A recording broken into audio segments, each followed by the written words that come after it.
कोरोनाले चाहिँ मान्छेहरू देखे कि परपर आँखा तर्ने यसरी कोरोना सार्ने हो कि जस्तो घरमा ज्वाइँ नै आउँदाखेरि पनि के खाना आइरहेको होला छोरीहरू पठाइरहेको थियो उतै बजाइ हुन्थ्यो भने जस्तो अहिले लात्ताले दिएर बारीका पाटा पुर्याइदिन्छु त धेरै नकार है त्यहाँ साइलाको छोरीको बिहे मन्दिर भनेपछि सर्ने भयो अब के खाना गर्नु पर्यो त्यसले है त्यत्रो कोरोनाको बिग्री सर्छ फेरि होइन अब अर्को माइलाको माइकलको छोरीको अब पार्टी प्यालेसमा रेडिसनमा सरे होटलमा छोरीको बिहे सर्दैन अब जानु पर्दैन जसरी पनि पुग्नुपर्छ नि एक्चुअली ज्वाइँ साहब रिसाइसिन्छु त्यहाँ अर्को ज्वाइँ हो फेरि त पार्टी प्यालेसमा गर्ने पनि के त मन्दिरमा गर्ने पनि हो नि त अब त्यहाँ चाहिँ फेरि रिसाएर केही हुँदैन फेरि कोरोना छ के खाना गरे त 1 वर्षपछि बिहे गरे हुँदैन कति हतार भएको भन्ने हुन्छ कोरोनाको व्यङ्ग्यात्मक हिसाबले कोरोनालाई व्यङ्ग्य गर्ने हिसाबमा निकै राम्रो चाहिँ गर्नुभएको लिएरमा बस्ने ओली भाइ छ नि तलको अब पेट दुखेर खतरा छ बेलुका ल तपाईँ गाडी छेकेर लिएर आउनु त गाडी अस्पताल लगिदिनु पर्छ कोरोना सर्दैन कहाँ हुनु एम्बुलेन्स बोलाएर लैजाउँ बालकोटमा बस्ने ओलीको फोन आउँछ त के का कोरोना गएर राति नै गएर उठाएर अस्पताल लिएर जानु अब गाउँबाट तरकारी लिएर त सर्छ सहरमा त छिर्नु दिने कुरै आएन तर छिमेकी देशबाट ट्रक आउँदा चाहिँ सर्दैन थियो हेर्नुहोस् है अब आज चाहिँ यो धेरैजना तामझाम गर्नुहुन्न भनेर साधारण सभा पनि जुमबाट गरियो पोहोर परार त यो त 2000 भन्दा माथि धेरैजना मान्छेहरूको साथमा हुन्थ्यो अहिले त यहाँ त 40-50 जना हुँदा त कस्तो कस्तो खल्लो पनि लागिरहेछ म सम्पूर्ण हाम्रो ज्येष्ठ बचत तथा ऋण सहकारी संस्था लिमिटेडको सेयर सदस्यलाई पनि यहाँबाट स्मरण गर्न चाहन्छु उहाँहरूलाई धेरै धेरै धन्यवाद पनि भन्न चाहन्छु म त कपडा लगाएर यो सितेबाको ड्रेस लगाएपछि त मलाई नाट्यश्वरी चढ्छ नि त त्यसपछि त म आइहाल्छु नि आउँदैछ सकिएको नि हिमालय टेलिभिजनबाट आउँदैछ टेन्सन नलिनु मजाले घरमा परिवारसँगै बसेर आनन्दसँग खुसीसँग हेरेर मजा लिनुपर्छ कि कसो हो laligurasdotcom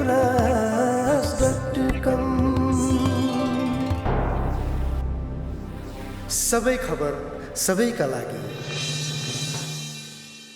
नमस्कार लालीगुराँस मिडिया नेटवर्क हेर्दै हुनुहुन्छ साथमा छु म एलिना र यति बेला मेरो साथमा को हुनुहुन्छ यहाँहरूले हाइलाइट्स हेरेर पनि थाहा पाइसक्नु भएको छ बहुचर्चित लोकप्रिय हास्य टेलिश्रृङ्खला सक्किगुनीको पात्र हुनुहुन्छ जुन पात्रलाई यहाँहरूले सितेबा भनेर चिन्ने गर्नुहुन्छ र सही सितेबा चाहिँ आज मेरो साथमा हुनुहुन्छ उहाँको रियल नेम चाहिँ रहेको छ मधुसूदन पाठक र रियलमा चाहिँ धेरै नै फरक हुनुहुन्छ उहाँ जुन हामीले सक्किगुनीमा देख्न सक्थ्यौँ उहाँ चाहिँ बुढो बनेर क्यारेक्टर निभाउनु भएको हुन्थ्यो तर रियलमा चाहिँ उहाँ अत्यन्तै ह्यान्डसम हुनुहुन्छ आउनुहोस् यति बेला चाहिँ भने लालीगुराँस मिडिया नेटवर्कमा उहाँलाई स्वागत गरौँ त्यही स्वागत छ हजुरलाई धन्यवाद छ धेरै तपाईँ सितेबा नै हो अहिले चाहिँ मधुसूदन हो किन भन्दा तपाईँलाई जुन हामीले देखेको क्यारेक्टरमा रियलमा चाहिँ एकदमै धेरै फरक हुनुहुन्छ होइन अडियन्सहरूलाई पनि अलिकति त्यो गाह्रो हुन्छ क्या अब दारी सारी पालेर त्यसमा चाहिँ कलर गर्दाखेरि बुढो देखिन्छ तर रियलमा चाहिँ तपाईँ ह्यान्डसम जुङ्गाले गर्दाखेरि थाहा पाइहाल्नुहुन्छ कि यो जुङ्गा नराख्दा चाहिँ अनि केटाकेटी नै जस्तो पनि देखिने अनि पहिला अर्को टाइपको जुङ्गा हुँदा चाहिँ त्यस्तो लाग्थ्यो अहिले त चिन्नुहुन्छ प्रायःले ओके आज हामी 12औं साधारण सभामा छौँ होइन बधाई पनि छ तपाईँलाई थोरै यो कार्यक्रमको बारेमा पनि केही भनिदिनुहोस् यो चाहिँ अब आजको समारोह चाहिँ हामीले भर्चुअली यो विभिन्न फेसबुक लाइभ र जुम मार्फत चाहिँ हाम्रो 5000 भन्दा माथि सदस्यहरू रहेको ज्येष्ठ बचत तथा ऋण सहकारी संस्था लिमिटेडको वार्षिक उत्सवको दिन पनि आजै र अनि त्यही दिनमै हामी साधारण सभा गर्ने गर्छौँ र वर्षभरि गरेका प्रगतिहरू चाहिँ सबै सदस्यहरूलाई सबै जानकारहरूलाई सबै निकायहरूलाई चाहिँ हामी जानकारी गराउँछौँ यो चाहिँ आर्थिक क्रियाकलाप गर्ने एउटा प्लेटफर्म भएको हुनाले सहकारी क्षेत्र भएको हुनाले यसको चाहिँ त्यही पेरिफेरीमा थियौँ अहिले फाइदा के छ त यहाँबाट भन्नाले यस्तो हुन्छ यो चाहिँ सदस्यमुखी हो सदस्यको व्यापार व्यवसायमा यसले उचित मुनाफाका लागि चाहिँ सहयोग गर्ने गर्छ विशेष गरी अनि अर्को चाहिँ सहकारी भनेको त वित्तीय कारोबार गर्ने सङ्घ संस्था भयो ब्याङ्क वित्तीय संस्थाकै रेन्जमा सदस्यहरूको हितमा काम गर्ने संस्थाको रूपमा रहेको छ यही हो फाइदा भनेको समाजलाई चाहिँ उद्यमशील बनाउन उद्यमशीलता विकास गर्न चाहिँ यो संस्थाले धेरै महत्त्वपूर्ण भूमिका खेलेको छ कोरोनाले गर्दाखेरि चाहिँ केही मात्रामा घाटामा पनि गएको होला सायद त्यो त धेरै नै असर छ किनभने अब कर्जा लगानी धेरै छैन हैन पैसाहरू आउने अनि रोकिने बस्ने होल्ड हुने लिक्विडिटी कहिले अत्याधिक हुने कहिले कम हुने हुन्छ।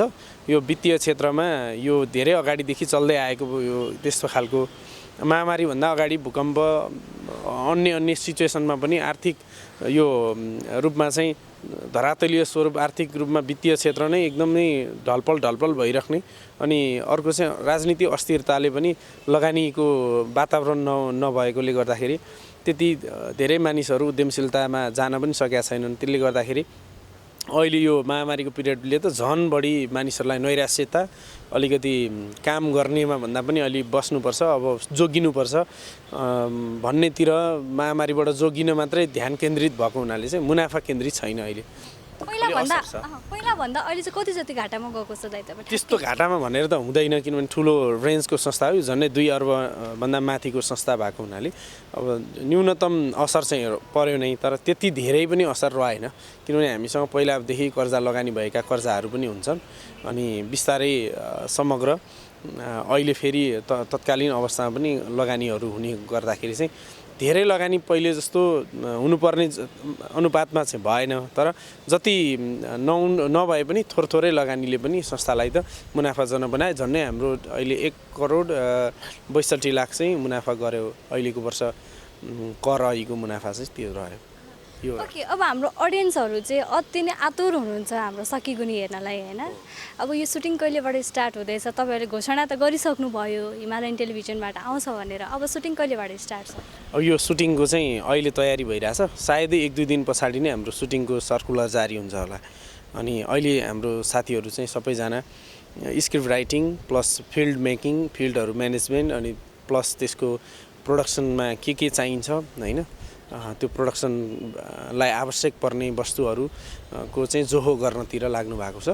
विशेष गरी हाम्रो टिमको नेतृत्व गर्ने हाम्रो कुमार सर हैन अनि अर्जुन सर चाहिँ अहिले स्क्रिप्ट राइटिङमै व्यस्त हुनुहुन्छ। दीपक सर कक्रोच हैन हाम्रो हरि सर सबैजना चाहिँ अहिले एकै ठाउँमा बसेर निकै लामो समयदेखि नै 3-4 दिनदेखि नै एकै ठाउँमा बसेर त्यो स्क्रिप्ट राइटिङ प्लस अब जनमानसमा धेरै लामो समयपछि हामी आउँदैछौँ त्यसको एउटा म्यासेज समेत सूचना प्रवाह गर्ने हिसाबमा चाहिँ हामीले ल्याउनु पर्ने एउटा हाम्रो चुनौतीपूर्ण अवस्था पनि होस्। फेरि अब पहिला नेपाल टेलिभिजनबाट सबैतिर जाने ठाउँमा अब हिमालय टेलिभिजनबाट आउँदैछ। हुन त हिमालय टेलिभिजन पनि अहिले डिस होमको मार्फतबाट अनि सबैतिर सबै गाउँमा पुगिसकेकै अवस्था छ तर मान्छेलाई चाहिँ त्यो चेन्ज हुँदाखेरि चाहिँ ट्विस्ट भएर अलिकति कता आउने हो भन्ने अन्योलता नहोस् भनेर अलिक बढी चाहिँ हामी जस्तो प्रमोहरू पनि बजाइरहेको छौँ हैन अनि पब्लिकलाई चाहिँ सकिगुनी हिमालय टेलिभिजनबाट आउँछ अनि ओएसआरबाट पनि आउँछ युट्युबबाट पनि आउँछ भनेर चाहिँ हामी अलिकति सुसूचित गरिरहेछौँ। अहिले कतिको आतुर हुनुहुन्छ त्यो सकिगुनीको सेटमा हामी त धेरै आतुर छौँ नि अहिले अब धेरै लामो समय झन्डै 9-10 महिनादेखि चाहिँ सकिगुनी आउन सकेन कलाकारी चाहिँ टुनै बिर्सेला जस्तो भइसक्यो यहाँ हैन त्यस्तो खालको अहिले अब टुन यो भित्रदेखि निकाल्ने टुनै लभजै बिर्सेला त्यस्तो त छैन बिर्सी त हाल्दिनँ नि म कति गाह्रो हुन्छ भित्रैदेखि निकाल्न अब क्यारेक्टरमै आइहाल्न त गाह्रो भइहाल्छ तर म त कपडा लगाएर यो सितेबाको ड्रेस लगाएपछि त मलाई नाट्यश्वरी चढ्छ नि त त्यसपछि त म आइहाल्छु नि आउँदैछ सकिएको नि हिमालय टेलिभिजनबाट आउँदैछ टेन्सन नलिनु मजाले घरमा परिवारसँगै बसेर आनन्दसँग खुसीसँग हेरेर मजा लिनुपर्छ कि कसो हो यसरी जानुपर्छ। लकडाउनको समयमा चाहिँ कतिको मिस गर्नुभयो त त्यो सेटलाई अनि त्यो टिमलाई? धेरै नै मिस गऱ्यौँ हामी तर मिल्दै थियौँ हामी रङ्गशाला निर्माणमा पनि जुट्यौँ हामी त्यत्तिकै बसेका चाहिँ थिएनौँ किनभने लकडाउनमा सुटिङ गरेर जहाँ हामी सुटिङ गर्ने ठाउँ थियो त्यो सुटिङ गर्ने ठाउँमा हामीले त्रासपूर्ण स्थिति बनाउनु हुन्न भनेर पनि हामी गएनौँ। पहिलोपटकको लकडाउनको पिरियड फेरि सेकेन्ड लकडाउनको पिरियडमा पनि अब चाहिँ गर्ने कि भन्ने थियो फेरि दसैँ आयो फेरि असारमा हाम्रो टेन्डरको टाइम थियो हाम्रो फेरि रिटेन्डरिङ गर्दाखेरि चाहिँ अब टाइम टेन्डरको चाहिँ त्यताबाट नहुने जस्तो खालको भएपछि त्यहाँ गोलमाल सिरियल हाल्नुभयो त्यसपछि चाहिँ हामी अनि बिचको पिरियडमा हामी होमवर्क गर्दै थियौँ त्यो होमवर्क पछि हामी फेरि आएको छौँ। अब यस्तै हो नेपालको चाहिँ यो त्रिपक्षीय सम्झौता गरेर आउने सिरियलहरू भएपछि अलिकति गाह्रो हुन्छ। अहिले हामी प्राइभेट टेलिभिजन भए पनि एकदम सशक्त टेलिभिजन हो हिमालय टेलिभिजन एकदम राम्रो व्यवस्थापन छ, राम्रो कोअपरेट गर्नुभएको छ। अलिकति दुःखको कुरा चाहिँ के भने जस्तो टेलिभिजनमा हामी नेपाल टेलिभिजनलाई एउटा राम्रो चाहिँ कार्यक्रम दिइरहेछौँ भने टेलिभिजनले गर्ने कोअपरेसन चाहिँ एजेन्सीको कारणले गर्दाखेरि गर्न पाउनु भएन। उहाँहरूले पनि त्यो दुःख लागेको, अलिकति कोअपरेसन भइदिएको थियो भने नेपाल टेलिभिजनबाटै आउँथ्यो होला। यद्यपि हामी जहाँबाट आए पनि हामी जनमानसमा हाम्रो टेस्ट दिने हो, हाम्रो एउटा कला दिने हो।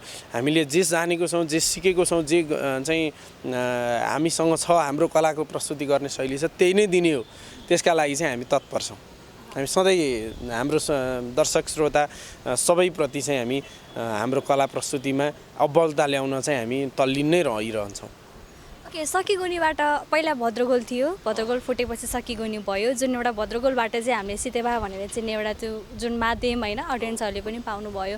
सितेबाको स्ट्रगल टाइम कस्तो थियो, स्ट्रगल पिरियडहरू कस्तो थियो, थोरै सेयर। कलाकारितामा स्ट्रगल मैले धेरै गर्नु पर्दै परेन, किनभने मैले भन्दा धेरै कलाकारितामा स्ट्रगल गरेर आउनुहुने धेरै व्यक्तिहरू हुनुहुन्छ होइन। मैले उहाँहरू को हेर्दाखेरि चाहिँ मैले त कति पनि स्ट्रगल गर्नु परेन, किनभने मलाई सहजै स्वीकार भयो र यति ठुलो प्लेटफर्म जो मैले त्यति अनुमान पनि गर्न सकेका थिइनँ। भद्रगोलभित्र चाहिँ हाम्रो सिनियर पर्सनहरू कुमार सर, अर्जुन सर होइन, हाम्रो सुभाष कार्की दाई निर्माता हुनुहुन्थ्यो भद्रगोलको, शङ्कर आचार्य दाई लगायत हाम्रो जति पनि हाम्रो साथीहरू हुन्छ एकदम कोअपरेटिभ टिममा चाहिँ मैले सहभागी हुने अवसर पाएँ।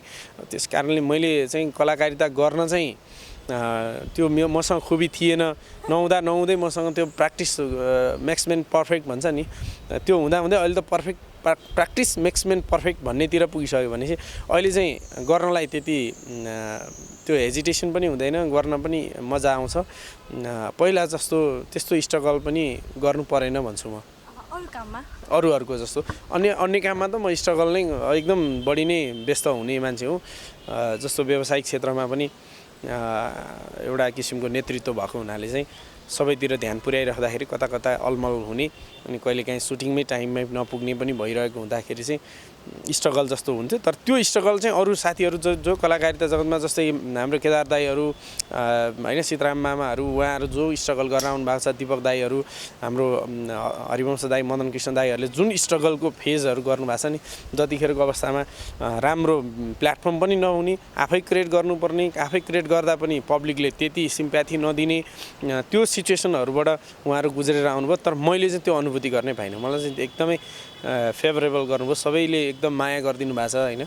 सबै शुभचिन्तकहरूले अहिलेको सामाजिक सञ्जाल मार्फत अथवा हाम्रो टेलिभिजन मार्फत हाम्रो युट्युबमा सबैले सितेबालाई मन पराएर अथवा यसो गर्नुहोस् सल्लाह सुझाव दिएर चाहिँ यो क्यारेक्टरलाई जीवन्त राख्नु भएको छ।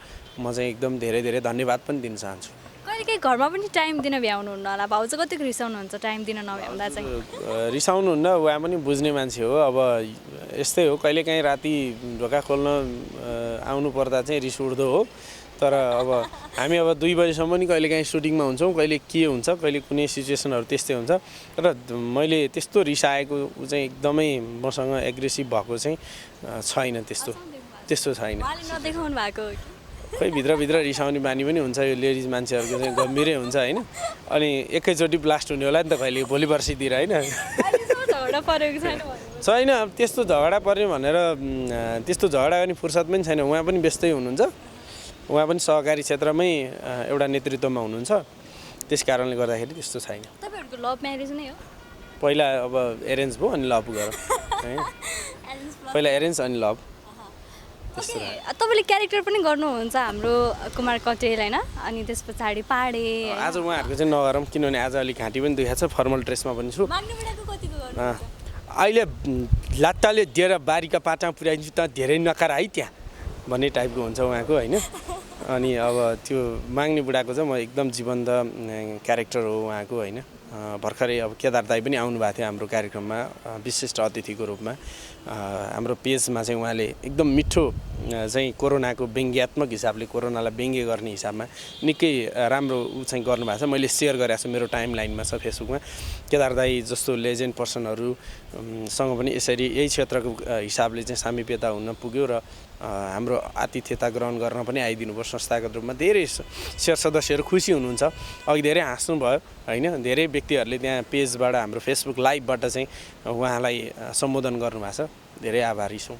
ओके, अब अन्तिममा के भन्नुहुन्छ हामीलाई हेरेर बस्नुभएका अब यो दर्शकहरू? लालीगुराँस मिडिया नेटवर्क भनेको चाहिँ लालीगुराँस भनेको हाम्रो देशको चाहिँ एउटा चिन्ह हो, फुल हो होइन, एकदमै राम्रो छ यो मिडिया नेटवर्क हेरेर बस्नुहुने र हामीलाई सधैँ सधैँ माया गर्नुहुने हाम्रो शुभचिन्तक, हाम्रो दर्शक, हामीलाई कला क्षेत्रमा मात्रै नभएर मेरो त व्यावसायिक क्षेत्रमा समेत नेपालमा रहेर अथवा नेपालभन्दा बाहिर रहेर समेत हाम्रो नेपाली दाजुभाइ दिदीबहिनीहरूप्रति चाहिँ एकदमै नमन व्यक्त गर्दछौँ। सकिगनीलाई धेरै समय कुर्न पर्यो, तपाईँहरू प्रति हामी जति हामीले शब्दमा आभार व्यक्त गर्नै सक्दैनौँ, किनभने हाम्रो पनि कमजोरी भयो होला, किनभने हामीले अरू सिरियलहरू जसै तसै आउनु पर्थ्यो होला, तपाईँहरूलाई हँसाउनु पर्थ्यो होला, हामीले हाम्रो त्यो जिम्मेवारी पुरा गर्न नसकिरहेको अवस्थामा पनि तपाईँहरूले यति माया दिनुभएको छ, यति सद्भाव दिनुभएको छ, कुनै पनि सिचुएसनमा तपाईँहरूले दिएको सद्भावहरू चाहिँ हामीलाई ऊर्जा भएर काम भइरहेको छ। हाम्रो टिम एकदमै कृतज्ञ छ। म यो टिमकै तर्फबाट म टिमकै प्रवक्ताका हिसाबले नै म तपाईँहरूलाई भनिरहेको छु, तपाईँहरूको यही माया सद्भावले नै हामीलाई नयाँ नयाँ सिर्जना गर्न, नयाँ नयाँ रोलमा आउन, नयाँ नयाँ कुराहरू जस्तो समाजमा घटेका घटनाहरूलाई, विकृति विसङ्गतिहरूलाई चाहिँ चित्रण गरेर अलिकति सूचना सम्प्रेषित गरौँ, अलिकति यो चाहिँ जनजागरण गरौँ भन्ने हिसाबमा चाहिँ हाम्रो टिम सधैँ लागिरहन सकिरहेको छ। तपाईँहरूको ऊर्जाको चाहिँ हामीसँग धन्यवादले मात्रै पुग्दैन, हामीसँग शब्द पनि छैन त्यहाँभन्दा माथि दिने। एकदमै धेरै कृतज्ञता धन्यवाद दिन चाहन्छौँ। सबै समयमा जस्तै अब पनि सकिगनी हिमालय टेलिभिजनबाट आए पनि यहाँहरूले हेरेर मनोरञ्जन लिएर हामीलाई सल्लाह सुझावसहित यहाँहरूले प्रतिक्रिया दिनुहुनेछ र हामीलाई माया गरिदिनुहुनेछ भन्ने आशा राख्दै अहिलेलाई चाहिँ बिदा चाहन्छु। त्यहाँ तल भातको व्यवस्था छ, तपाईँहरू पनि खानुपर्छ है भात चाहिँ। हाम्रो साधारण सभा हो नि त, अब यहाँ 40-50 जनालाई खाना भनेकै छ। अब आज चाहिँ यो धेरैजना तामझाम गर्नुहुन्न भनेर साधारण सभा पनि जुमबाट गरियो।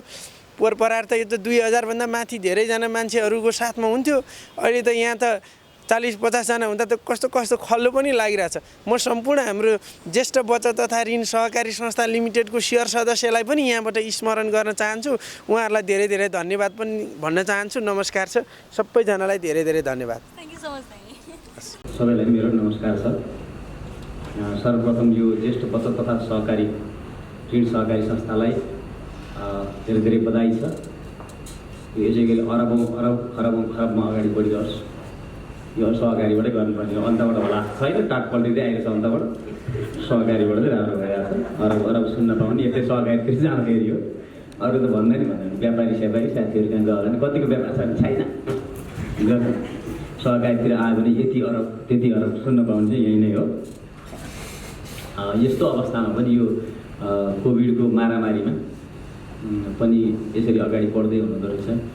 यो अब धेरै जटिल, तैपनि अब हामीले विश्वलाई हेर्दाखेरि त अझ हामी कम क्षतिमै छौँ होइन। जति दुर्भाग्य अरू देशको देख्यौँ त्यति साह्रो अलिकति अझ हामी अलि सुरक्षितै देखिरहेका छौँ। तैपनि हामी भाग्दै छल्दै कसो अगाडि बढिरहेका छौँ। यो कोरोना भन्ने चाहिँ साह्रै यो हामीले दुईवटा चिज देख्यौँ। हामीले एउटा भूकम्प देख्यौँ, एउटा कोरोना देख्यौँ। भूकम्पले चाहिँ हामीलाई एकदम नजिक ल्यायो। हामी बिचमा चाहिँ एकदम अझ नाकाबन्दी पनि थियो। तीनवटा कुरा, नाकाबन्दी, भूकम्प र यो भूकम्पमा चाहिँ टोलभरिका मान्छेलाई एउटै पालमुनि सुतायो, एकदम मेलमिलाप बढायो। नाकाबन्दीको बेलामा एकदम अरू साथीहरूलाई लिफ्ट दिँदै हिँड्ने बनायो। बाटोमा मान्छे कोही गाडी पर्खिरहेको छ भने अर्को आइरहेको छ, उसले पनि लिफ्ट दिएर लिएर गएको छ, उसले केले पनि लिएर गएको छ। कोरोनाले चाहिँ मान्छेहरू देख्यो कि पर आँखा तर्ने, यसरी कोरोना सार्ने हो कि जस्तो। घरमा ज्वाइँ नै आउँदाखेरि पनि के खाना आइरहेको होला, छोरीतिर पठाइरहेको थियो, उतै बजाइरहेको हुन्थ्यो भने जस्तो होइन। अनि यो कोरोना चाहिँ साह्रै पक्षपाती भएर आयो। कोरोना कहाँ सर्छ र कहाँ सर्दैन किन बहुत कन्फ्युज बनायो हामीलाई। अब ठेलामा तरकारी बेच्न आयो सर्छ, सपिङ सेन्टरमा गएर तरकारी किन्दा सर्दैन फेरि।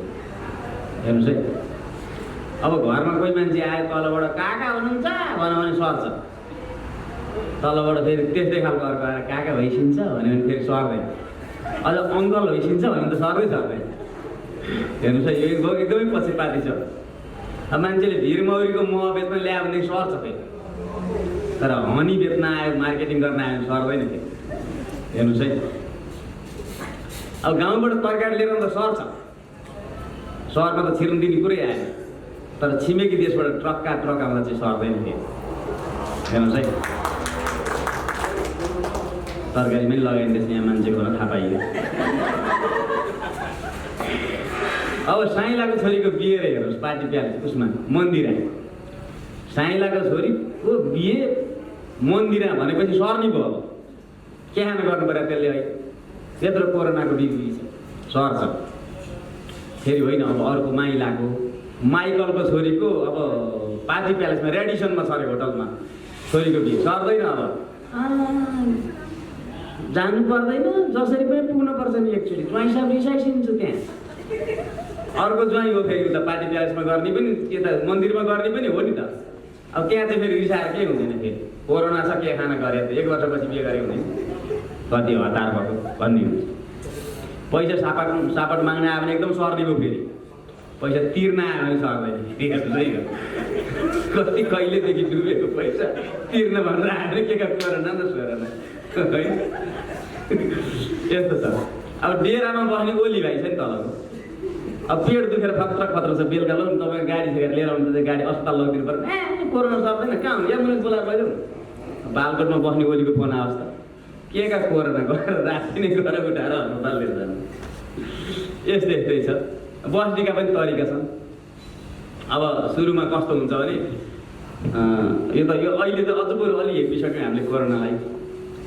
सुरुमा बोलाएको छ मिटिङ, अब हामी 5-6 जना छौँ, त्रास छ। अब मिटिङ बस्नुपर्ने छ, जानुपर्ने छ, के गर्यो भने हात मिलाउनु त छँदै छैन परैबाट। अनि परै बस्यो, यति परसम्म बस्यो, यहाँसम्म बस्यो, यतिबाट अनि के छ गफ गऱ्यो, के गर्यो, अनि कुरो गर्दै गयो। अनि पछि अब एकदम कुरो मिल्ने साथी त छेउमा छ नि त, यतिसम्म आयो यता चाहिँ के त बुढाको भइहाल्छ। यतिसम्म आयो, मास्क तलतिर सार्यो, बिस्तारै गऱ्यो, के त बुढा के हुनु नि, आफ्नो फाइदा मात्रै हेर्छ, हामीलाई हेरेको छैन। यता के कुरा भयो। एकछिन बसेपछि खै साह्रै ढाँडो गर्नु पर्छ, यतिसम्म भयो, अब सर्दैन यहाँसम्म होइन। के लेखायो यतिसम्म बिस्तारै कि हुँदैन। अब भरे बेलुका गएर त अलिक यता ठोकाउनुतिर पनि सुरु हुन्छ। फेरि त्यसो ठोकाउने भएपछि फेरि झन् सर्दैन। यतै गरेर खै तान्न गिला हाल्यो नि हाल्नु के हल्लो छ र सर्दैन। त्यसपछि हुँदा त्यो लास्टमा त कोरोना भन्ने नै बिर्सिँदछ, घर पुग्ने बेला यता हेर्दा होइन। अहिले हेर्छु म, अस्ति एक दिन त्यो न्यु रोड र असलतिर गएको, कुम ठोकेर हिँडेका छन् मान्छे, के का मास्क पनि छैन, के पनि छैन, त्यो मान्छे नहटेर ठेल गरेर हिँडेका छन्, सर्दैन। त्यत्रो त्यो मसिनो रथको बेलामा आन्दोलन भयो, हान त्यहाँ पनि सर्दैन। घरमा बसेका मान्छे सर्छ। फेरि घरमा सुरक्षित हुनुपर्छ भन्ने मान्छे भएर फ्याट्दै भित्तिरहेको छ। के भएर सर्ने र यो के भएर नसर्ने भनेको थाहा छैन। यस्ता कोभिडका बिचमा पनि जुन अरबको कुरा गर्नुभएको छ, एकदम मजा लाग्यो। मैले पैसा कमाएको कि जस्तो महसुस भएको चाहिँ अरब भनेको छ, 2 अरब पनि भएको रहेछ। राम्रो छ, ठिक छ। गोजीमा हामी त डिस्टेन्स हेर्नु छ, सोसियल डिस्टेन्स भनेको छ। म्यासेज दिएको छ टेलिभिजनबाट, ल है त्यहाँ तपाईँहरू कोही पनि घरबाट ननिक्लिनु भनेर म्यासेज दिने हामी नै हो। अब आफै हिँड्नु मिल्दैन, अब आफैले भनेको छ हामी त हिँड्नु मिल्दैन। डिस्टेन्स, मान्छेसँग पनि डिस्टेन्स, पैसासँग पनि डिस्टेन्स। सुटिङ हुँदैन। अब बाटोतिर उभियो भने भिडभाड जम्मा भइहाल्छ, कतै जानु डिस्टेन्स भन्नु भने पैसासँग डिस्टेन्स भयो, के छैन त्यहाँ भएर यहाँ निस्किने बेला मधुसूदन भाइले 2-4 पैसा खल्तीमा हाल्दिएर नि बेर लाउँदैन रहन्छ। साह्रै त्योभन्दा नि सुनाएको हो कि मैले डिस्टेन्स भनेर। जो आबद्ध हुनुहुन्छ सबैलाई धेरै मेरो बधाई तथा शुभकामना छ। एकदम अगाडि बढ्दै जानु होला। भन्न छुट्याएको केही छ त छैन? भात खाएर जानु भन्नुपर्छ कसैले? अगाडि जानेहरूले नखाइ जानुभएको छ, त्यहाँ खोल्न लागेको जस्तो देखाएको छु। खाना खाएर जानु होला। हस्, धन्यवाद, नमस्कार।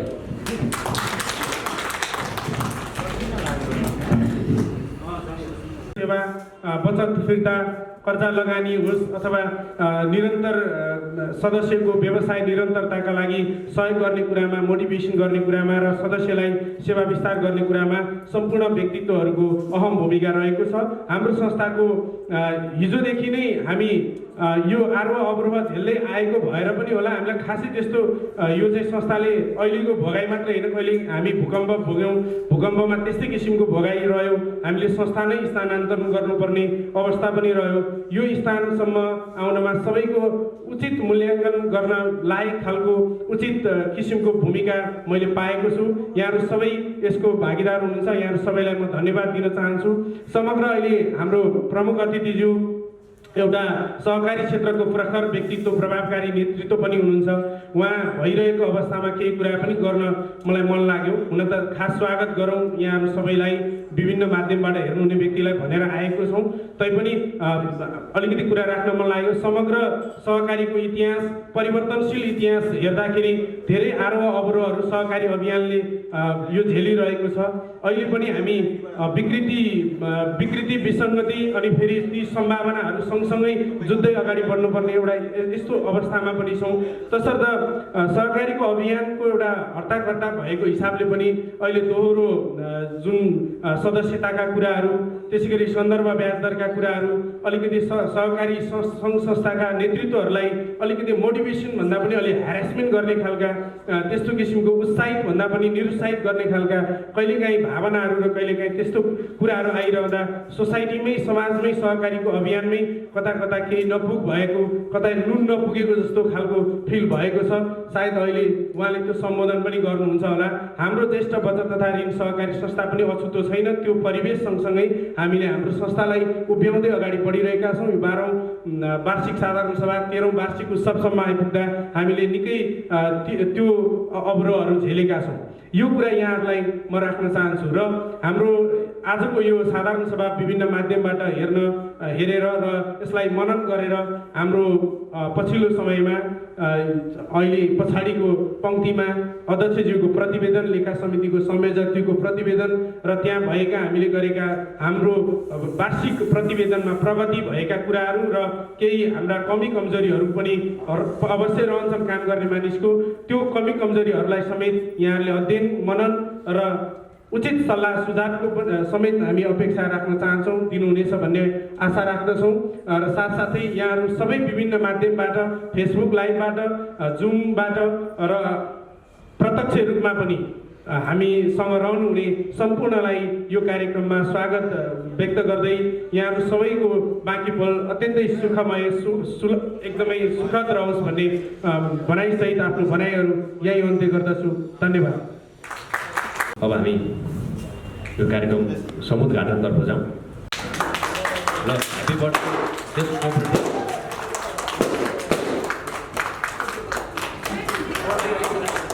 त्यो उड्ने चिज केकमा चाहिँ नपार्न सकिन्छ बुझ्नु।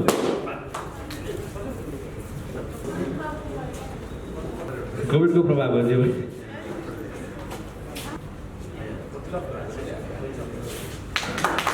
ल, ह्यापी बर्थडे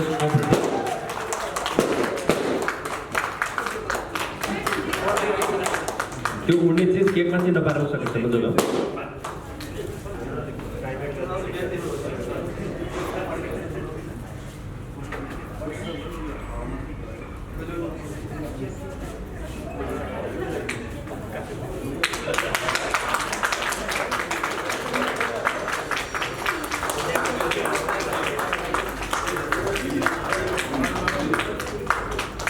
यो पानी नहुनेलाई के पनि हुनसक्छ भने धेरै मान्छेको अगाडि त्यो केक एक्लै खान लाज पनि लाग्न सक्छ है। यो बानीमा पनि भर पर्ने कुरा हो। अब पहिला सानामा बर्थडे मनाइने, अहिले बुढेसकालमा मनाउन लाज लाग्छ, त्यस्तै हो यो पनि।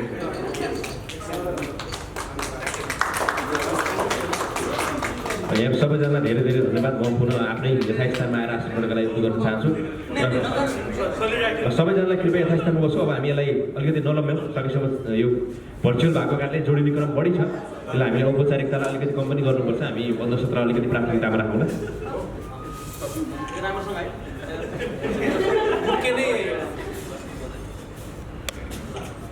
अब राष्ट्रिय गानमा हामी सरी हुनको लागि म अनुरोध गर्न चाहन्छु। कृपया यथास्थानमा म यहाँ सबैजना अनुरोध राष्ट्रिय गानको लागि तयारी होला जस्तो लाग्छ। प्राविधिक मित्रलाई एकचोटि बोलाउनु पर्ने हो।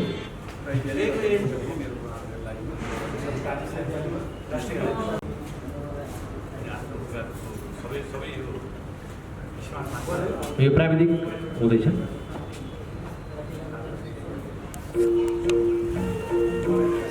सम्भव छ भन्ने तथ्यलाई स्वीकार गर्दै संस्थाले सदस्यहरूको मागलाई ध्यानमा राखी सदस्यहरूको सहजीकरणका लागि खाताको रकम ट्रान्सफर, आफ्नो कारोबारको मिनी स्टेटमेन्ट हेर्न, मोबाइल रिचार्ज गर्ने, बिजुलीको महसुल भुक्तानी, इन्टरनेट महसुल भुक्तानी, डिस होम, सिम, टिभीको महसुल भुक्तानी साथै स्टक मार्केट र विनिमय दरको दैनिक जानकारी समेत प्राप्त हुने गरी जेस्ट स्मार्ट एप सेवा सञ्चालनमा ल्याइसकेको बेहोरा जानकारी गराउन चाहन्छु। जति बेला कोभिडको प्रभाव हामीलाई पर्यो त्यति नै बेला बचत तथा ऋण सहकारी अभियानले विश्वव्यापी रूपमा एउटा आकलन गर्यो।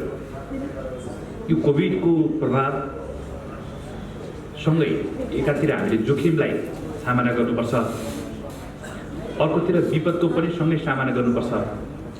यो जोखिम र विपदलाई व्यवस्थापन गर्नको निम्ति हामीले सामान्य शक्तिको विकास गर्नुपर्छ।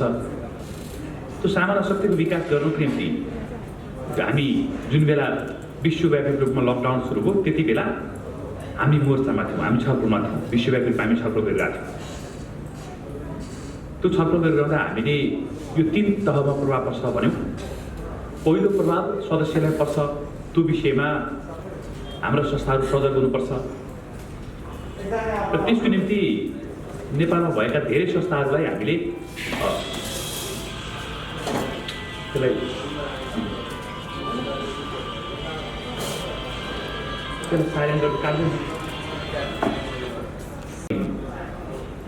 पहिलो प्रभाव हामीले सदस्यलाई पर्छ भनेको त्यो प्रभावसँगै हामीले नेपालमा भएका बेसिकली 1 अर्बभन्दा बढी कारोबार गर्ने संस्थाहरू अलि बढी कारोबारको हिसाबमा पनि जोखिममा पर्छन्। तिनीहरूलाई स्पेसल केयर गर्नुपर्छ भनेर हामीले नेपालभरिका 1 अर्बभन्दा बढी कारोबार गर्ने संस्थाहरूका बिचमा छलफल चलायौँ। त्यो छलफलमा ज्येष्ठसँग हामी छलफल गऱ्यौँ। मन्त्रीजीसँग हामीले के छ यसको प्रभाव, तत्काल केही रेस्क्यु गर्नुपर्छ कि भनेर त्यो सदस्यलाई पर्ने प्रभावको निम्ति संस्थालाई, अनि दोस्रो प्रभाव चाहिँ संस्थालाई पर्थ्यो। त्यो संस्थामा जोखिम नहोस् भनेर हामीले व्यावसायिक निरन्तरताको योजनाको कुरा गऱ्यौँ।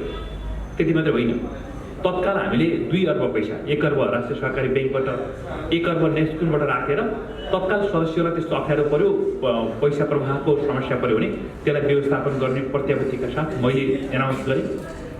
2 अर्ब पैसा यस्ता संस्थाहरू जसलाई तत्काल आवश्यकता पर्छ त्यति बेला हाम्रो उपस्थिति छ भनेर हामीले एस्युरेन्स गऱ्यौँ।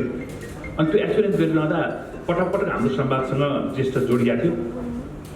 अनि कहीँ उहाँहरूलाई अप्ठ्यारो परेन, किनकि हामी सुशासनको हिसाबमा, वित्तीय सक्षमताको हिसाबमा र सदस्यहरूको विश्वासको हिसाबमा, सञ्चालनको आचरणको हिसाबमा एउटा गरिमा कायम गरेको छौँ। त्यो कारणले गर्दा सदस्यको विश्वास र हाम्रो आचरणले हामी गतिशील छौँ, अप्ठ्यारो परेको छैन भनेर मन्त्रीजीले मलाई भन्नुभयो। मलाई गौरव लाग्छ। त्यो पहिलो चरण र दोस्रो चरणमा यहाँहरू अगाडि बढ्नुभयो कोभिड-19 को प्रभावको बिचमा। दोस्रो चरणमा हामीले व्यावसायिक निरन्तरता योजनाको विषयमा कुरा गऱ्यौँ। अघि अध्यक्षको सम्बोधनमा तपाईँले देख्नु, त्यो व्यावसायिक निरन्तरताको योजना र संस्थाको रणनीतिक योजनाको बिचमा हामी तर्जुमा गर्ने काम, त्यसलाई एक आपसमा जोड्ने, सम्मिलन गर्ने, त्यो कामको हामीले फेसिलिटेसन गऱ्यौँ। त्यो पाटोमा पनि यो संस्थाले अब्बलता साबित गर्यो। अब मुलुक अथवा विश्व तेस्रो चरणको कोभिडको प्रभावमा प्रवेश गर्दैछ। यो भनेको आर्थिक मन्दीको प्रभाव। त्यो आर्थिक मन्दीलाई न्यूनीकरण गर्नको निम्ति तपाईँलाई थाहा छ राज्यले अर्थनीति अथवा हाम्रो आर्थिक ऐन त्यसलाई विस्तारित स्वरूपमा लिएर आयो। मौद्रिक नीति विस्तारित स्वरूपमा लिएर गएको छ। व्यापार र वाणिज्य नीतिहरूलाई पनि अलिकति सहजीकरण गर्ने गरी राज्य विस्तार प्रणालीले त्यसको यात्रा गरिरहेको छ। त्यो विषयमा हामी प्रत्यक्ष सरकार राखेर त्यो विषयमा छलफल चलाइरहेको छौँ। त्यसो हुँदा करिब 7 अर्ब पैसाको सम्मिलन सहकारी क्षेत्रले गरिरहेको छ। त्यो भनेको अहिले नेपालमा भएको मुद्रा प्रवाहको हिसाबमा 17-18% धाराहारीमा हाम्रो बचत तथा ऋण सहकारी अभियानको हाम्रो प्रभुत्व छ। त्यसैले यही बिचमा हामीले अनेकौँ विषयहरू छलफल चलाइरहेको छौँ। त्यो छलफल चलाइरहँदा केही विषय राज्यसँग हामीले हाम्रो अहिलेको बजार व्यवस्था प्रणालीलाई व्यवस्थापन गर्नको निम्ति ब्याज दरको पुनर्निर्धारण गर्ने नेपालभरिका बचत ऋण सहकारी संस्थाहरूको ब्याज दरको पुनर्निर्धारण गर्ने विषयमा छलफल चल्दै गयो। त्यो अभियानको तर्फबाट त्यो ब्याज दर निर्धारण समितिमा मैले प्रतिनिधित्व गरेको थिएँ। त्यो मानेमा पनि हामीले धेरै व्यापकताका साथ त्यसलाई छलफल गऱ्यौँ। दुईटा पक्ष विरोधाभास बन्यो। एउटा अघि मलाई मधुजीले भनेकोले मैले सम्बोधन गर्न खोजेँ। त्यसमा लघुवित्त कम्पनीहरूको ब्याज दरलाई 15% कायम गर्ने राष्ट्र ब्याङ्कको निर्देशनात्मक रह्यो अवस्था, अनि त्यो विषयसँग जोडेर बचत सहकारी अथवा सबै सहकारीहरूको 15% भन्दा न्यून हुनुपर्छ, 16% अप्टिमम लिमिट थियो ऋणको लिमिट, अनि 16%लाई न्यून गर्नुपर्छ भनेर संवाद छलफल चल्दै गयो। सरकारको तर्फबाट प्रतिनिधित्व गर्ने साथीहरूले स्पेसली राष्ट्र ब्याङ्क र अर्थ मन्त्रालयले त्यसमा 13 को प्रस्ताव गर्नुभयो। अभियानको तर्फबाट मैले चाहिँ 16 कायम गरौँ अथवा 15सम्म आउन सकिन्छ कि भन्ने विषयमा अभियानको साझा धारणा बनोस् भनेर अभियानको विषयमा छलफल गरेँ। अभियानको तर्फबाट म त्यहाँ प्रतिनिधि भएर गइरहँदा मलाई एउटा म्यान्डेट थियो।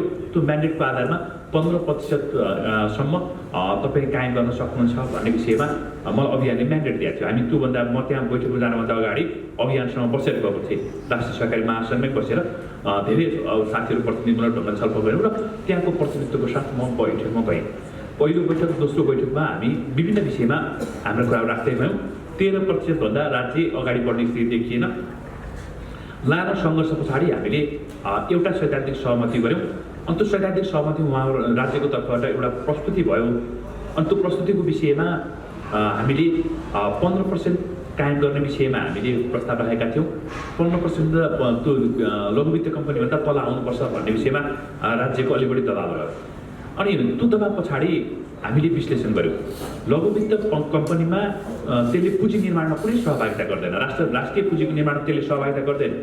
त्यसले राष्ट्र ब्याङ्कबाट अनुदान भनेको डिप्राइभ सेक्टर लोनलाई परिचालन गर्ने खालको मात्रै हो।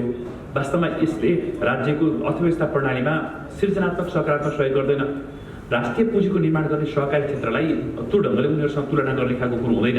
अघि मैले कृष्ण सरसँग चर्चा गर्दै थिएँ। कृष्ण सरले मलाई भन्दै हुनुहुन्थ्यो त्यो वाणिज्य क्षेत्रमा अथवा अरू सेक्टरमा चाहिँ सहकारीको उपस्थिति किन हुँदैन। अघि मलाई कृष्ण सरले चर्चा गर्दै हुनुहुन्थ्यो। हामी औपचारिक अनौपचारिक छलफल गरिरहेको थियौँ।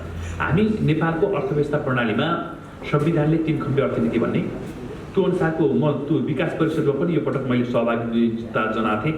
विकास परिषदमा हामीले नीति बनाउने बेलामा यसलाई विशेष क्षेत्रको रूपमा परिभाषित गऱ्यौँ। त्यो परिभाषा गरिसकेपछि नेपालको समुदायमा आधारित अर्थव्यवस्था प्रणालीलाई सुनिश्चित गर्ने अनि समुदायको न्यायको निम्ति प्रभावकारी ढङ्गले कार्य सम्पादन गर्ने एउटा मात्र अङ्ग यो सहकारी अभियान, जसले समाजलाई समृद्धिको यात्रामा अगाडि बढाउँछ, सदस्यको आर्थिक समृद्धिको यात्रा अथवा धन सृजना गर्ने, आय श्रृङ्खला व्यवस्थापन गर्ने विषयसँग यसले सरकार राख्छ। त्यसो हुँदा हामीले के भन्यौँ भने यो समुदायमा आधारित हुने भएकोले यसलाई न्यून हुनुपर्छ भन्ने विषय अगाडि सार्दा हामी 14.75 अधिकतम ब्याज दर निर्धारण गऱ्यौँ। मुलुकभरिका सहकारी संस्थाहरूले अब 14.75% भन्दा बढी अधिकतम ऋणमा लिन नपाउने गरी हामीले नीतिगत रूपमा निर्देशन गऱ्यौँ, निर्णय गऱ्यौँ। एउटा पक्ष। अर्को पक्ष योसँग जोडिएर सेवा शुल्कको विषय पनि सँगै जोडिरहेछ। सेवा शुल्कको सन्दर्भमा हामीले साझा सहमति बनाएको छौँ। 1.5% भन्दा बढी लिन नपाउने गरी सैद्धान्तिक सहमति भएको छ। अनि हामी सेवा शुल्कलाई हामी 1.5% निश्चित गर्न गइरहेछौँ। राज्यको तर्फबाट 1% प्रस्ताव गरिएको छ। अनि हामीले यो त सौदाबाजी नै चल्दो रहेछ। अनि त्यसमा पनि म प्रतिनिधि भएकोले मैले 1.5 को सन्दर्भमा सैद्धान्तिक सहमति जनाएर आएका छौँ हामीले। अनि अब त्यो विषय मैले नीतिगत रूपमा सम्बोधन गर्नुपर्ने विषय भएकोले मैले यहाँ अनुरोध गरेँ। सँगै मधुजीले उठाएको अर्को विषय एक व्यक्ति एक संस्थाको विषय गम्भीरतापूर्वक उठ्यो। अहिले त्यो भर्चुअल म टुरमा छु। हामी एसियाका 25वटा देशहरू त्यो भर्चुअल टुरमा छौँ। अहिले हामी हिजोदेखि हामी भर्चुअल टुरमा छौँ। विभिन्न संस्थाहरूको बेस्ट प्र्याक्टिसेसहरू हेरिरहेको छौँ हामी। स्पेसली अहिले भर्खरै एउटा जापानको अहिले हामी जापान पुगेका छौँ। त्यो भर्चुअल टुर जापान पुगेको छ। जापानका केही 2टा संस्थाहरूको बिचमा हामी छलफल चलिरहेको छौँ। र त्यही एउटा क्वेसन एकजना साथीले क्वेसन सोध्नुभयो, जापानमा चाहिँ एक व्यक्ति एक संस्थाको स्थिति के हुन्छ भनेर मलाई अघि एकछिन अगाडि क्वेसन सोध्नुभएको थियो। त्यहाँ चाहिँ 10% मात्रै त्यो स्पेसली टोकियोमा बाहिर चाहिँ एउटा म्युनिसिपालिटी प्रोभिन्स भन्छ, प्रोभिन्समा डुप्लिकेसन नहुने गरी व्यवस्थाहरू छ। अनि मेगा स्ट्रक्चर भएका ठाउँहरूमा चाहिँ डुप्लिकेसनको स्थिति रहेछ। अनि त्यो मेगा स्ट्रक्चर भएको ठाउँ चाहिँ राइट टु चोइस त्यो छनौटको अधिकार दिएर छ संस्थाहरूलाई विभिन्न क्षेत्रमा छनौट गर्न पाइने। तर त्यहाँनिर के छ भने एउटा नेटवर्कभित्रको एउटा संस्थामा कारोबार गर्यो भने अर्को संस्थामा गएर त्यसको ऋण लिन पाउने, अर्को संस्थामा त्यसको कारोबार गर्न पाउने राइट छ। जस्तो मेचीमा हामी नेतृत्वको नेटवर्कभित्र बचत तथा ऋण अभियानको नेटवर्कभित्र हामी छौँ भने मेचीमा भएको संस्थाले यहाँ ज्येष्ठसँग कारोबार गर्न सक्यो, ज्येष्ठमा भएको सदस्यले भोलि महाकालीमा गएर कारोबार गर्न सक्यो। अनि ऋणको बचतको दुइटै कारोबार गर्न सक्ने गरी इन्टिग्रेटेड सिस्टम डेभलप गरेको छ। स्पेसली धेरै देशहरूमा त्यो छ। हामीले के भनेको भने एक व्यक्ति एक संस्था ठिकै हुन्छ, सैद्धान्तिक रूपमा ठिक कुरो, तर त्यो निरपेक्ष ढङ्गले आउनुहुन्न। त्यो सापेक्ष ढङ्गले संस्थाहरूको इन्टिग्रेटेड मोडालिटीको विषयमा पनि भनेको अन्तर सम्बन्धित संस्थाहरूको मोडालिटी पनि सँगै आउनुपर्छ भनेका थियौँ हामीले डे 1 मा। मैले नै त्यो विषय राखेको, एक व्यक्ति एक संस्थाको विषय सबभन्दा पहिला विश्वव्यापी रूपमा छ, तर त्यो निरपेक्ष ढङ्गले एक व्यक्ति एक संस्था राखेको होइन। हामीले सापेक्ष ढङ्गले कुरा उठाएको थियौँ, तर अहिले सरकारले ल्याउने बेलामा त्यसलाई निरपेक्ष ढङ्गले ल्याइदियो। एक व्यक्ति एक संस्था भन्ने बित्तिकै यता इन्टिग्रेटेड मोडालिटीमा अभ्यासै नगर्ने, छलफलै नचलाउने हामी अभ्यस्त पनि छैनौँ। त्यो विषयमा राज्य त्यसको फ्रेन्डली पनि छैन। यतातिर एक व्यक्ति एक संस्थाको विषय चाहिँ दण्डित हुनुपर्छ भन्ने विषय उठाइसकेपछि मैले मन्त्रीसँग गम्भीरतापूर्वक विषय राखेँ। अनि लामो बसाइ पछाडि यसलाई कानुनको कार्यान्वयनमा आइसके पछाडि यसलाई दण्डनीय बनाउने खालको कुरो कानुनमा राखिसकेका छ। दण्डित गर्ने खालको कुरोमा चाहिँ अलिकति हामी लचक हुन सकिन्छ, तर यो कुर्सीमा बसेर मैले दण्डित गर्न हुन्न, कानुनको परिपालन गर्न हुन्न भन्न हुन्न। तर त्यो विषयमा थोरै लचक हुन सकिन्छ, मन्त्रीजीले भन्नुभएको छ। अब हामीले खबरदारी गरेका छौँ, यदि त्यो विषय दण्डित बस्नुहुन्न त्यसलाई चाहिँ सकारात्मक अनुभूतिको रूपमा लिनुपर्छ। त्यसलाई चाहिँ पोजिटिभ रियलाइजेसन भनिन्छ। त्यो इन्टरनेसनल टर्मिनोलोजी भएर मैले यहाँ तपाईँसँग चर्चा गरेको। त्यो पोजिटिभ रियलाइजेसन भनेको के हो भने जस्तो संविधानको धारा 50 भन्दा पछाडिको निर्देशक सिद्धान्तहरू भन्छौँ हामी, त्यो चाहिँ परिपालन गर्नु पर्छ। तर जब सक्षमता विकास हुन्छ त्यतिबेला त्यसलाई परिपालन गर्दै जाने, त्यसलाई सम्बोधन गर्दै जाने विषय हो। अनि हामीले के भन्यो भने यो एक व्यक्ति एक संस्थाको विषय पनि त्यो सकारात्मक अनुभूतिको रूपमा लिनुपर्छ, क्रमिक रूपमा त्यसलाई पालना गर्दै जाने विषयमा हामी उत्तरदायी हुनुपर्छ। त्यसले अहिले नै हार्ड एन्ड फास्ट गर्नैपर्छ भन्ने खालको स्थिति भयो भने यसले दुर्घटना निम्ताउँछ। तर हामी पनि त्यो विषयमा गम्भीर भएका छौँ। हामीले 2074 मा ऐन लिएर आयौँ, 75, 76, 77सम्म त्यसको कार्तिकदेखि पूर्ण ढङ्गले कार्यान्वयन गर्ने कुरा गऱ्यौँ। त्यो पूर्ण कार्यान्वयनमा जाने खालको कुरो 2-3 वर्ष चाहिँ हामी सुतेर बस्यौँ। अनि अहिले समस्या जटिल भएको छ भनेर अभियानका साथीहरू अथवा हाम्रा संस्थाका साथीहरूले अभियानलाई अलि बढी दबाब दिइरहनु भएको छ। हामी 3 वर्ष हामी कामै गरेनौँ।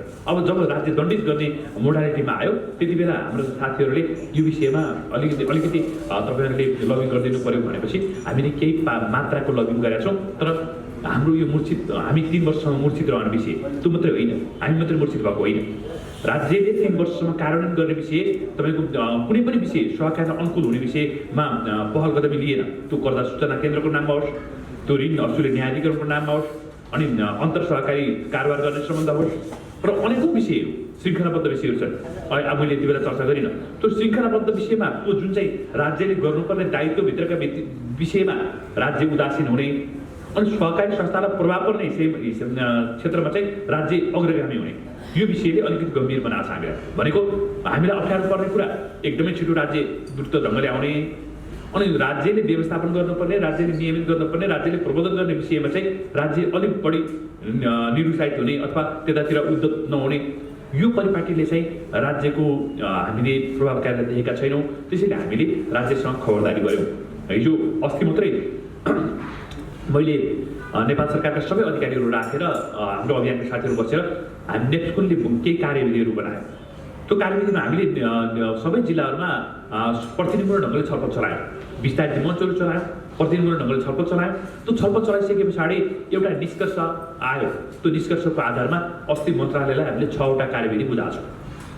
त्यो 6वटा कार्यविधि जुन वाञ्छनीय छ, यति बेला आवश्यकता हो, यति बेलाको आवश्यकता हो, त्यो विषयमा हामीले मन्त्रालयलाई बुझाएका छौँ। मन्त्रालयसँगै के पनि भनेका छौँ भने यो अब कोपीस प्रणाली प्रभावकारी नगर्ने, एक व्यक्ति एक संस्थाको विषय दण्डित गर्छु भन्ने, अब कर्जा सूचना केन्द्रको विषय प्रक्रिया अगाडि नबढाउने, असुली न्यायाधिकरणको प्रक्रिया अगाडि नबढाउने, यी अनेकौँ विरोधाभासका बिचमा हामी छौँ। तर त्यो सामर्थ्य राज्यसँग छैन। अहिले अझ गम्भीर विषय के उठ्यो भने हाम्रो सङ्घीय मन्त्रालयले 122वटा भन्दा बढी संस्थाहरू हेर्दिन, अन्तर प्रदेश कार्यक्षेत्र भएका संस्था बाहेक हाम्रो कार्यक्षेत्रभित्र पर्दैन भनेर स्तरीकरणको विषयमा पनि राज्यसभामा हाम्रो केही विषयमा विरोधाभास भयो स्तरीकरण कार्यक्रम सञ्चालन गर्ने विषयमा अनि हामीले स्तरीकरण कार्यक्रमलाई नेसनलको ब्रान्ड डेभलपमेन्ट गर्ने ब्रान्ड म्यानेजमेन्ट गर्ने स्ट्राटेजीका साथ अगाडि बढ्यौँ भनेको अब त्यसो हो भने केन्द्रीय सङ्घीय सहकारी विभागको औचित्य पनि समाप्त भएको छ हाम्रो अस्ति हाम्रो मन्त्रालयको सचिवले भन्नुभयो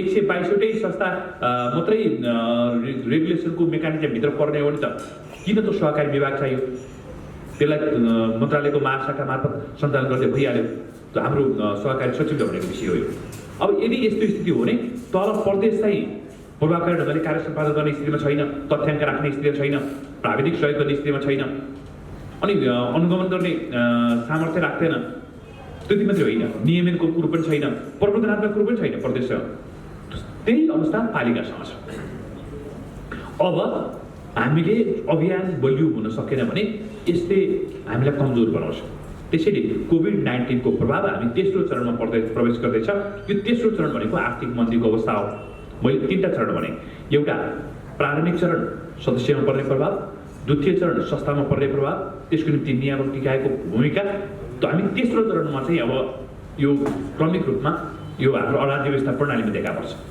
अनि यो प्रणालीलाई देखा पर्नको निम्ति हामीले सम्भावित यो खालको परिघटनालाई परिलक्षित गरेर यो पटक हामी उद्यमशीलता विकासको नयाँ आयाम श्रृङ्खला सुरु गरेका छौँ हामीले आइएलओसँग अरू इन्टरनेसनल निकायसँग साझेदारी गरेर हामीले 1000 जना इन्टरनेसनल स्तरको टट तयार गरिरहेका छौँ टट लिएका प्रशिक्षकहरू तयार गरिरहेका छौँ 1 लाख मान्छेहरूलाई उद्यमशीलतासँग जोड्ने खालको अभियान सुरु गरिरहेका छौँ अनि त्यो अभियानको पहिलो हामी 100 जना हामीले तयार गऱ्यौँ अस्ति त्यो 100 जना तयार गर्दा हामीले 10 दिनसम्म नगरकोटमा राखेर अन्तर्राष्ट्रिय स्तरको तालिम प्रशिक्षकहरू लिएर आएर उहाँहरूलाई टट दिएका छौँ हाम्रो पुँजी प्रवाहलाई त्यहाँ लक्षित गर्न खोजिरहेका छौँ अहिले हामीसँग भएको पुँजी प्रवाहलाई अहिले मैले देखेँ तपाईँहरूको मात्रात्मक हिसाबमा यति ठुलो पुँजीको संरचनाको कुरा गर्नुभएको छ अनुभवी साथीहरू हुनुहुन्छ यो समुदायमा आधारित संस्था छ उद्यमशीलताको विषयमा अलिक साथीहरू लागि पनि पर्नु भएको छ मधुजीको अलिअलि व्यवसायीकरणको अलिकति त्यो वृहत्तर भूमिका पनि छ तर त्यसलाई कानुनमा त एउटा परिभाषाभित्र ल्याउनुपर्छ एउटा संहिताले त्यसलाई परिभाषित गर्नुपर्छ भन्ने विषयमा हामी अहिले मन्त्रालयमा ऐन संशोधनको विषयमा अगाडि बढिरहेका छौँ त्यो विषयमा हामी छलफल गरिरहेका छौँ ऐन संशोधनको विषयमा अहिले सङ्घीय मन्त्रालय सङ्घीय सांसदभित्र एउटा सहकारी समिति उपसमिति छ त्यो उपसमितिको संयोजक चाहिँ प्रसङ्गले नेप्चुनको मभन्दा अगाडिको महासचिव चाहिँ अहिले त्यहाँ सङ्घीय संसदको त्यो सहकारी उपसमितिको संयोजक हुनुहुन्छ अनि मैले उहाँलाई बोलाएर उहाँको सङ्घीय संसदको त्यो समितिलाई नै बोलाएर नेप्चुनमा छलफल हामी चलाएका छौँ अनि त्यो चलाइसके पछाडि धेरै विषयहरूमा उहाँहरू हामीसँग सहमत हुनुभएको छ र अहिले हामीले उद्यमशीलता विकास अथवा यो समृद्धिको यात्राको दुईटा पक्ष एउटा गुणस्तरीय जीवनको पक्ष अहिले म अलिकति चर्चा गर्छु अर्को आर्थिक विकासको पक्ष आर्थिक विकास त्यसैगरी संस्थाका सल्लाहकार कृष्ण कुमार भुइयाज्यूलाई म यहाँको चिनो ग्रहण गर्नका लागि अनुरोध गर्छु